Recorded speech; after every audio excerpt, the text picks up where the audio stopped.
नमस्कार। यूपी चुनाव पर लगातार कड़ियों में आपका स्वागत है। हम बात कर रहे थे, पिछली कड़ी में हमने आपको बताया किस तरीके से यूपी में जो नए कैबिनेट मंत्री और जो मंत्री 39 बनाए गए थे देश भर में, उनका कैसे इस्तेमाल किया जाएगा चुनाव में। आज हम बात करेंगे कि मुसलमान वोटों को कैसे बीजेपी साधने का प्रयास कर रही है। जी हाँ, देश की सत्ता में आने के बाद सबका साथ सबका विकास की नीति में प्रधानमंत्री नरेंद्र मोदी ने सबका विश्वास शब्द जोड़ा है।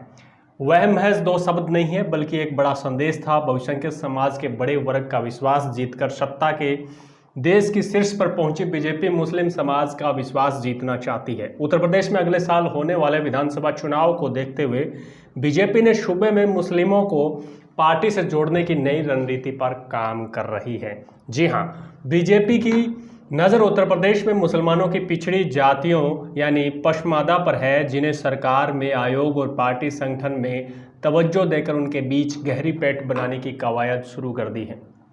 राष्ट्रीय अल्पसंख्यक आयोग की कमान मौजूदा समय में मुस्लिम पिछड़ी जाति के गाड़ा बिरादरी से आने वाले आतिफ रशीद के हाथों में है, जो पश्चिम उत्तर प्रदेश के मुजफ्फरनगर से आते हैं। इतना ही नहीं, यूपी में योगी सरकार ने भी यूपी अल्पसंख्यक आयोग का चेयरमैन अशरफ सैफी को बनाया है, जो पिछड़ी जाति के बढ़ई समाज से आते हैं। आतिक रशीद ने 40 गांवों का दौरा किया है। जी हां, हम आपको बता दें, केंद्र की मोदी और प्रदेश की योगी सरकार योजनाओं नीतियों में भेदभाव न होने का संदेश पहले से ही देती रही है। अब इसे रणनीति का हिस्सा बनाकर पार्टी द्वारा आगामी विधानसभा चुनाव में मुस्लिमों को पार्टी से जोड़ने की तैयारी है। इसी कड़ी में राष्ट्रीय अल्पसंख्यक आयोग के कार्यकारी अध्यक्ष आतिफ रशीद ने पिछले 6 महीनों में गाजियाबाद, मेरठ, मुजफ्फरनगर, सहारनपुर, हापुड़, अमरोहा, संभल, मुरादाबाद जिले में तकरीबन 40 गांवों का दौरा किया है।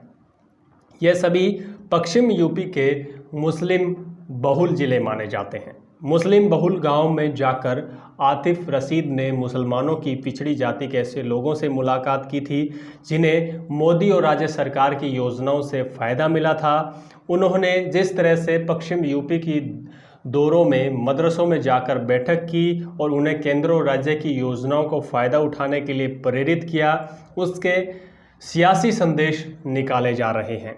हम आपको बता रहे हैं आज दूसरी कड़ी में किस प्रकार से मुस्लिम समुदाय को बीजेपी अपने पक्ष में करने में लगी है। दरअसल मुजफ्फरनगर, मेरठ और सहारनपुर जिले का लगातार आतिफ रशीद दौरा कर रहे हैं, जिसके पीछे बीजेपी की सोची समझी रणनीति मानी जा रही है।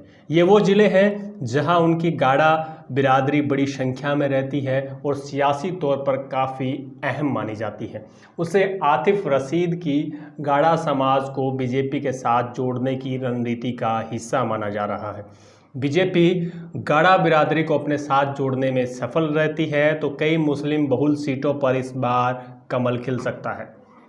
वहीं उत्तर प्रदेश बीजेपी अल्पसंख्यक मोर्चा की जो प्रदेश की टीम बनाई गई है, उसके जरिए भी मुस्लिमों में पिछड़ी जातियों को तवज्जो देकर एक संदेश देने की कोशिश बीजेपी ने की है। यूपी बीजेपी अल्पसंख्यक मोर्चा के प्रदेश अध्यक्ष कुंवर वारिस अली ने मंगलवार को अपनी 26 सदस्यीय प्रदेश टीम की घोषणा की, जिनमें से 21 मुस्लिम, बाकी जैन, सिख और अन्य अल्पसंख्यक समाज से हैं।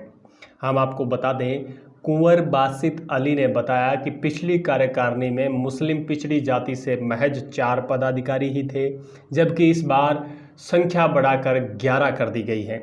इस बार युवा और पढ़े लिखे पदाधिकारी बनाए गए हैं। टीम पर लगभग हर सदस्य ग्रेजुएट है। इसके अलावा खास बात यह है कि मुस्लिम समुदाय में जो पिछड़ी जातियां हैं, उनसे जुड़े कार्यकर्ताओं को प्रदेश पदाधिकारी बनाकर इन जातियों को सम्मान दिया गया है, क्योंकि राजनीति में इन समाजों का प्रतिनिधित्व बहुत ही कम है। ऐसे में हम उन्हें संगठन से शामिल कर पिछड़ी समाज के बीच अपनी पकड़ को मजबूत बनाएंगे।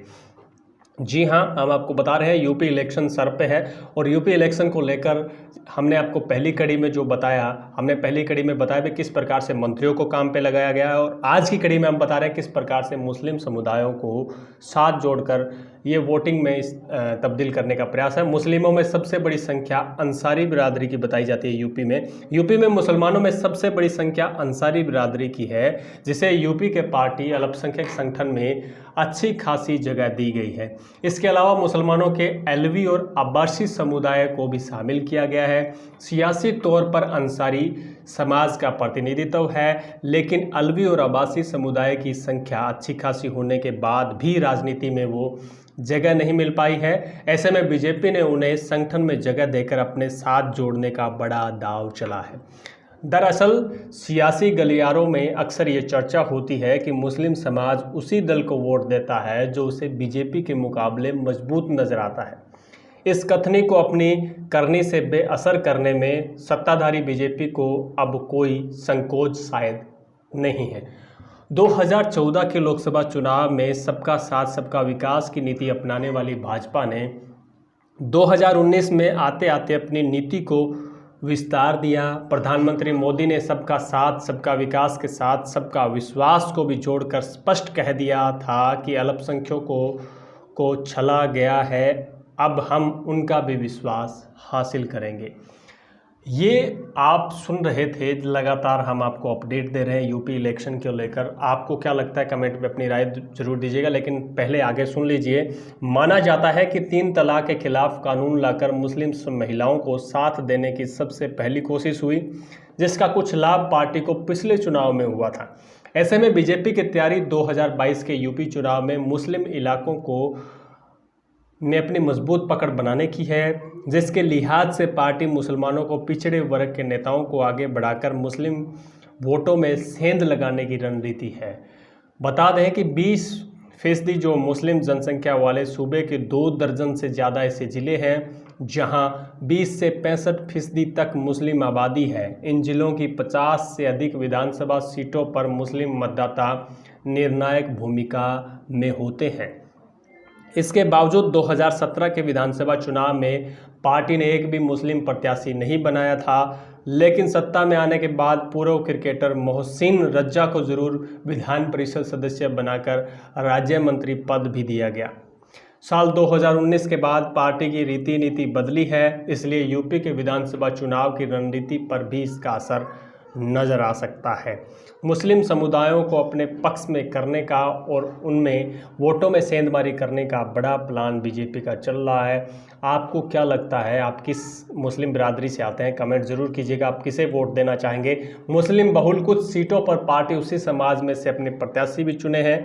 माना जा रहा है कि पार्टी दर्जन भर से अधिक मुस्लिम दावेदारों को टिकट थमा सकती है। बशर्ते इस बात का ख्याल जरूर रखा जाएगा कि प्रत्याशी हर पहलू से जिताऊ हो। बीजेपी नेता ये बात कहते रहे हैं कि यदि कोई मुस्लिम कार्यकर्ता ऐसा हो जिसके कार्यकर्ताओं में स्वीकार्यता हो, जनता में लोकप्रियता और पार्टी के प्रति समर्पण हो, तो उसे टिकट देने में कोई परहेज बीजेपी नहीं करेगी और ना ही कोई परहेज होगा। आज के लिए बस इतना ही। लगातार हम आपको यूपी इलेक्शन से जुड़ी हुई हर अपडेट देते रहेंगे। बीजेपी क्या कर रही है और कांग्रेस क्या कर रही है, क्या कहते हैं ओपिनियन पोल और क्या कहते हैं एग्जिट पोल, और कौन सी पार्टी कहां से कितने सीट ले जा सकती है, इस पे हम आपको हर अपडेट देते रहेंगे। लगातार हर कदम पर हमारी चर्चा जारी रहेगी, हर कदम पर हमारी नज़र है, चाहे वो बीजेपी की हो, चाहे कांग्रेस की हो, चाहे सपा हो, चाहे कोई भी पार्टी हो। आज के लिए बस इतना ही। जय हिंद, वंदे मातरम। लगातार हम आपको अपडेट देते रहेंगे।